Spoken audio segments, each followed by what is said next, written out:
दुबईमा Nepali hotel अनि नेपालमा पाइने जस्तै सामानहरू खोज्दा खोज्दै 47-48 डिग्रीको गर्मीमा किन यस्तो भयो त हाम्रो हालत।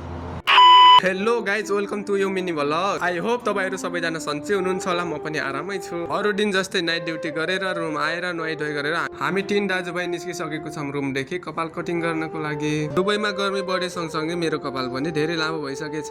2 महिनादेखि चाहिँ मैले कपाल काटेको थिएन। कपाल पाल्ने मन त थियो, तर के गर्ने, दुबईको गर्मीले गोरी खान दिएन।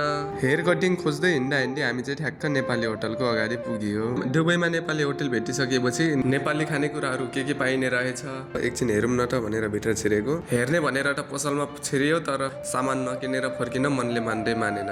मेरो रुम पार्टनर राम दाई अनि प्रकाश दाईले चाहिँ चाउचोरो काँक्रा हेर्दै हुनुहुन्छ अनि म चाहिँ लागि गाउँघरतिर पाइने अर्ग्यानिक मकैको खाजा हेर्न। हामीहरूले चाहिँ मकै चाउचाउ काँक्रा लाँदैछौँ।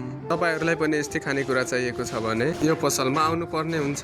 हामी चाहिँ पसलदेखि निस्केर कपाल कटिङ गर्न जाँदैछौँ, तर हेयर कटिङ खोज्दै हिँड्दा हिँड्दै पसिना निस्किसक्यो। यो दुबईको गर्मीमा जति धेरै पसिना बोक्छ त्यति धेरै नै पानी पनि पिउनु पर्छ भनेर हामी चाहिँ पानी पिउँदैछौँ। हामी चाहिँ पानी पिउँदै हिँड्दा हिँड्दै हेयर कटिङमा पनि आइसक्यौँ। प्रकाश दाईले चाहिँ कपाल कटिङ गर्दै हुनुहुन्छ अनि म चाहिँ बसेर भिडियो बनाउँदैछु।